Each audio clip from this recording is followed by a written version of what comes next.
तो दोस्तों आज के ब्लॉग का टाइटल है सरकारी जॉब की दौड़। मैं और मेरा दोस्त सरकारी जॉब ढूंढने के लिए निकल जाते हैं हमारी कॉलेज से आकाशवाणी, क्योंकि हम मास कॉम कर रहे हैं। लेकिन रास्ते में देखते हैं इतना घना ट्रैफिक। ये ट्रैफिक की हरी बत्ती जलते ही हम अपनी गाड़ी की स्पीड बढ़ाते हैं ताकि हमसे पहले कोई फॉर्म ना भर दे। यहाँ धुआं कैसा आ रहा है भाई? ओ, तो ये ट्रैफिक अभी क्लियर हो रहा है। तो ट्रैफिक क्लियर होता ही हम पहुंच जाते हैं आकाशवाणी। पर बड़ी निराशा के साथ हमें वापस आना पड़ता है, क्योंकि आकाशवाणी की डेट तो ऑलरेडी जा चुकी है। तो हम रोते रोते बाहर आते हैं कि ये क्या हो गया हमारे साथ। फिर हम दौड़ते हैं दूरदर्शन की ओर। मेरा दोस्त गाड़ी भगाता है कि वहाँ हमसे कोई फ़ोन स्पीड ज़्यादा ना कर ले, और हम माथे पे कफन बांध के दौड़ लेते हैं और जय जवान जय किसान के नारे लगाते हुए हम दौड़ पड़ते हैं। लाड़ी वाला नमक नहीं जा रहा है और हमको कोई साइकोलॉजिस्ट की फ़ोटो दिखती है यहाँ पे। उसके बाद कॉमर्स 6 पर मैं तो आर्ट्स किया हुआ हूँ। वहाँ हमारी कमर टूट जाती है, क्योंकि सामने इश्तेहार भी कमर टूटने का है। हमें दिखती है पापा की परी, पर हम भी तो हमारी माँ के मगरमच्छ है। हम हिम्मत नहीं तोड़ते। हम वहाँ से आगे की ओर निकलते हैं और आगे निकलते ही हम रुक जाते हैं। जैसे ही सिग्नल क्रॉस होता है हम भागते हैं, क्योंकि आगे आ चुका है दूरदर्शन केंद्र। पूरी तैयारी के साथ हमारे दिमाग में एक ही धुन बज रही होती है, टीनी नी नी नी नी नी नी नी नी नी नी नी नी नी। भगवान का आशीर्वाद लेके हम अपने आप के पांव छू के सीधा चले जाते हैं दूरदर्शन केंद्र। वहां हमें दिखता है दूरदर्शन का टावर, जहां से सब जगह डीडी गिरना, डीडी शायद सारे चैनल आते हैं।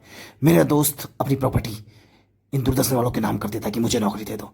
लेकिन जैसे ही मेरी बारी आती है तो मेरे कान में फिर हेरा फेरी की तरह कुछ ना कुछ बजते रहता है, गोलमाल है भाई, सब गोलमाल है। मैं मन में सोचना करूँ कि ना करूँ, करूँ कि ना करूँ। अल्टीमेटली मैं अपनी प्रॉपर्टी नाम करने वाला होता हूँ कि मेरा दोस्त मुझे रोक देता है कि एक घर तो होना चाहिए। तो हम वहीं पर रुक जाते हैं। उसके बाद मैं एक नोट साइन कर देता हूँ कि आज के बाद मैं कोई भी किसी चीज़ को दान नहीं दूंगा। फूल पत्ती देखते हमारे अंदर एक उत्साह जाग जाता है। हम फिर से दूरदर्शन के टावर को देखते हैं, क्योंकि टावर इतना लंबा है जितनी बार भी देखो खत्म ही नहीं होता। उसके बाद हिम्मत करके मैं अंदर जाता हूँ, और जैसे ही अंदर जाता हूँ मुझे पता चलता है कि यहाँ की प्रोसेस थोड़ी बड़ी है। ओह, मेरा दोस्त तो रह गया। मैं अपने दोस्त को भी लेके जाता हूँ। अंदर वाले हमें कहते हैं कि तुम्हें एक फॉर्म भरना पड़ेगा, उस फॉर्म की डेट जा चुकी है। फिर हम निराशा के साथ आते हैं, हमारे कपड़े वपड़े सब उतर जाते हैं। हम एकदम निराश हो जाते हैं और फिर सोचते हैं कि वही प्राइवेट जॉब करनी पड़ेगी, वही विद्यापीठ में जाना पड़ेगा। तो हम अपना बैग पैक करके चाय पी के बिल का पेमेंट करके हम वहाँ से निकल जाते हैं। ओ, मेरा कोट तो यहाँ रह ही गया था। तो मैं अपना जैकेट धूम स्टाइल में पहन लेता हूँ। कुछ ना हो तो एक फीलिंग तो आएगी कि मेरे पास एक स्पोर्ट गाड़ी है। जैकेट पहनते ही मेरा दोस्त बिल का पेमेंट कर देता है। चाय वाला उसका रिलेटिव ही होता है, तो चाय वाला हमें बोलता है कि निकल यहाँ से भाग। चाय वाला हंस के हमें 2 चाय पानी एक फ्री में देता है। चाय पीते ही मुझे लगता है कि साले ने चीनी ज़्यादा तो नहीं डाल दी। ओह, ऐसा नहीं है, चीनी तो नॉर्मल ही है। फूक मारते मेरी जीभ जल जाती है और मेरा मूड उतर जाता है कि चाय तो अब नहीं पीनी।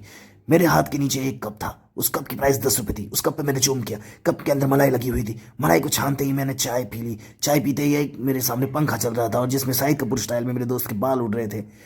ओह, वो हंसने लगा। गिरनार जी का आशीर्वाद लेके हम चले जाते हैं वापिस अपनी कॉलेज विद्यापीठ। वहां जाके देखते हैं कि हमारे लेक्चर बचे हैं कि नहीं। मेरे दोस्त की आंखों में हवस। पर आगे हम जैसे ही चलते हैं तो मुझे मेरी ड्रीम कार दिखती है। मेरे आगे डिफेंडर जा रही थी। डिफेंडर वाला बहुत तेज चला रहा था। मैंने मेरे दोस्त को बोला कि मैं अगर स्पीड चलाऊं तो तेरी गाड़ी में कोई प्रॉब्लम थी। मेरे दोस्त ने बोला भगा भगा,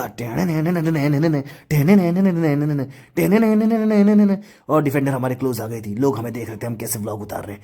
मैं फिर भी अपनी हिम्मत ना हारा। मैं आगे जाते रहा जाते रहा जाते रहा। मुझे डिफेंडर का पीछा करना था। मैं भगवान से प्रे कर रहा था कि भगवान आगे कोई लाल बत्ती जला दो।